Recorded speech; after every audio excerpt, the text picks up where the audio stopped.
I've been traveling the world full-time since 2018. You'd think by now I would have mastered the art of packing, but I feel like every year I learn something new.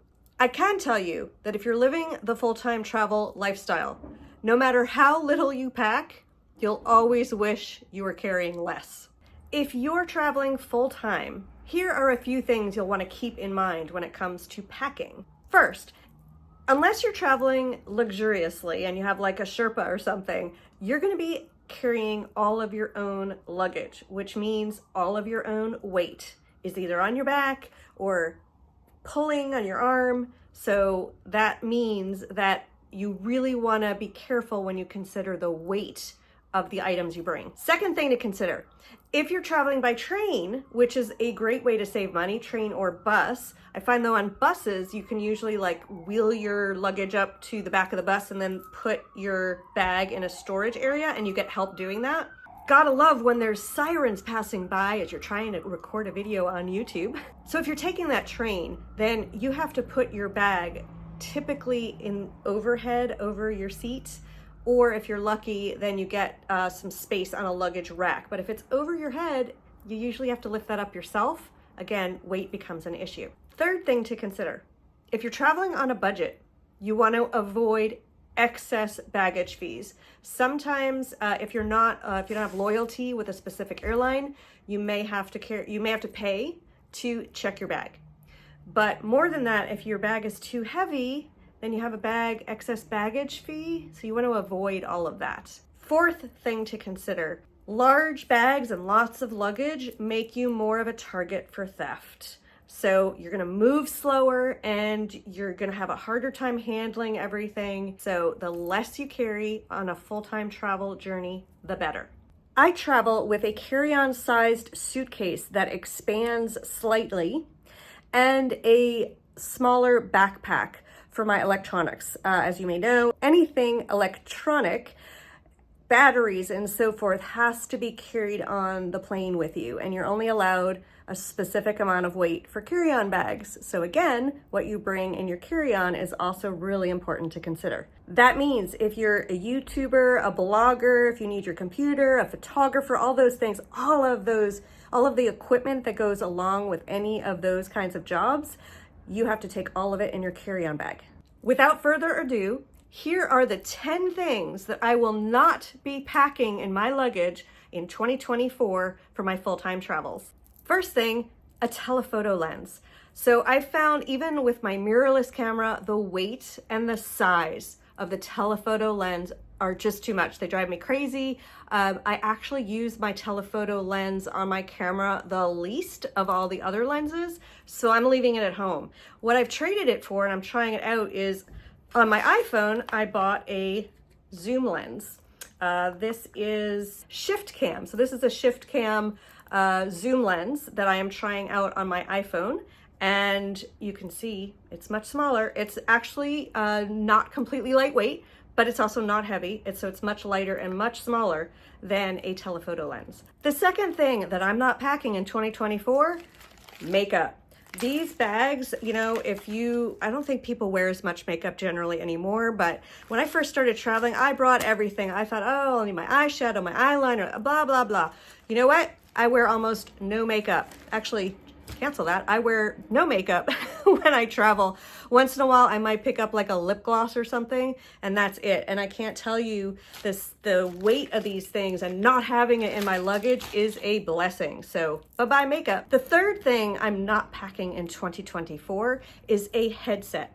I used to carry that because if I do podcast interviews, and for a while I was contemplating doing some English teaching, and it was a requirement to have those headsets, but they end up just being, because of the way they pack, they don't pack well. I was always worried that they were gonna break, and they're just a pain. So I've replaced that because I used it predominantly for output, not input. Instead, I'm traveling with this little Samsung mic. It is much smaller, much lighter, much easier to deal with. So it's a great way if you are somebody that does any podcasts or if you're recording, you're creating course content. This is a great handy little mic to have great sound on your equipment. The fourth thing that I am not packing in 2024, dress shoes. So I also, when I started traveling, I had this belief that I would need shoes for the day and then shoes for my elaborate evenings that I was going to have. And it turns out that I'm usually either, if I do go out in the evening, it's very casual. A lot of the times I'm indoors anyway, or cooking or whatever I'm doing. I do not need dress wear. So in fact, that goes for, I don't even pack dresses anymore.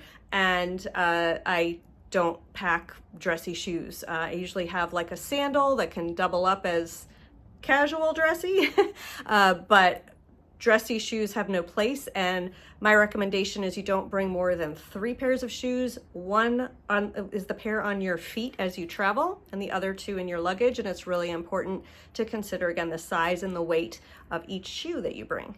The fifth thing that I'm not packing in 2024, a safety bag with anti-theft. So you've probably seen the bags that they have those special zippers that hook in, and they have all of these great features. I mean, they're really cool. Like, certainly, they supposedly, if someone tries to cut the bag, they can't cut it. Really excellent features. I have nothing against the bags, except they're kind of bulky and they're kind of heavy. So when you're traveling and you have to pack them into your suitcase, they are just too much. I found them not great as a carry-on kind of purse thing because at least the size that I got was just not big enough. It wasn't right on me. Just didn't work out to put like my passport and my wallet, all that stuff. So I just found them more of a hassle, and I also felt like it was overkill because when I've traveled, I've just found that it's more important to behave safely than to have a bag with safety measures on it. So bye-bye safety travel bags. The sixth thing that I'm not packing is paperback books. I love reading, but putting books or buying books, just big space killer. And depending how big the book is, like if you're reading the Outlander series, you can't fit that in your bags. Instead, I have my little Kindle, much lighter weight, charge it up, works all over the world.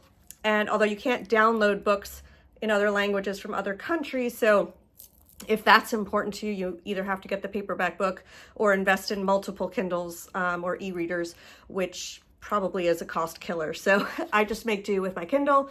That's that. So bye-bye paperback books. The seventh thing that I will not be packing this year, fancy jewelry and watches. So the Apple Watch, I feel like, is a big target for theft. I have a really cheap digital watch that tracks my fitness, my steps, does some basic stuff. And fancy jewelry is another way to make yourself a huge target for theft. I have travel jewelry. So when people look me up and down, they're like, oh, she's like a hippie. So works for me. So bye-bye jewelry. The eighth thing that I will not be packing in 2024 is multiple chargers and power converters. I used to have all those different plugs and different ways of plugging in the USB and the plug stuff. And now I found one device that allows me to plug into the wall with multiple plug options, right? So on the side here, you pick your country.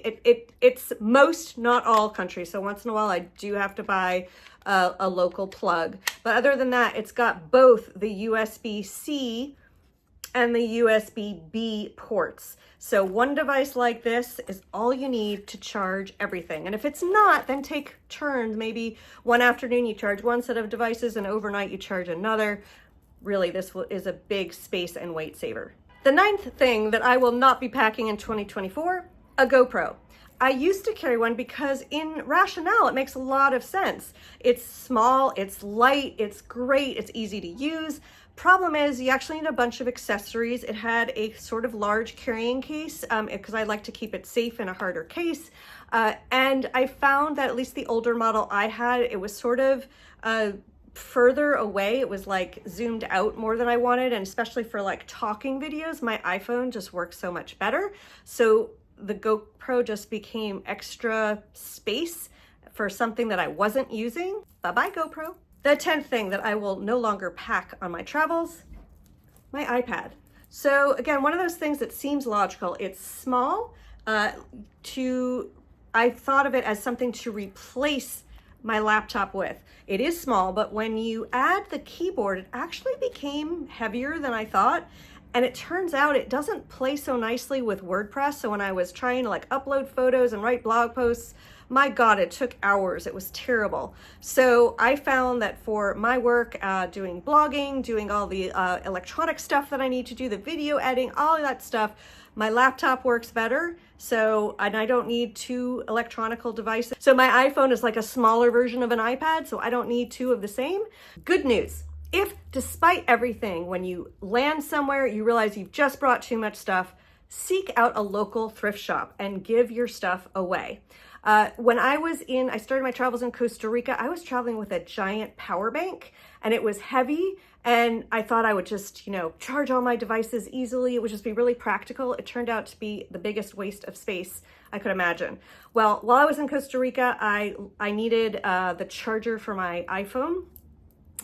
So a friend of the owner of the place I was staying drove me to some electronics store, which was a fairly long drive. I think his car had a problem on the way. He had to get more gas, didn't ask me for any money at all. And so I offered him the power bank. He was delighted. I was delighted to get rid of it. He was delighted to have it. We're still in touch to this day. So look at your excess baggage as stuff to make someone else's day. If you like these tips, please give the video a thumbs up and share it with your friends. Make sure to subscribe if you're not already a subscriber so you can be notified when I make more videos like this. See you on the next one. Bye-bye.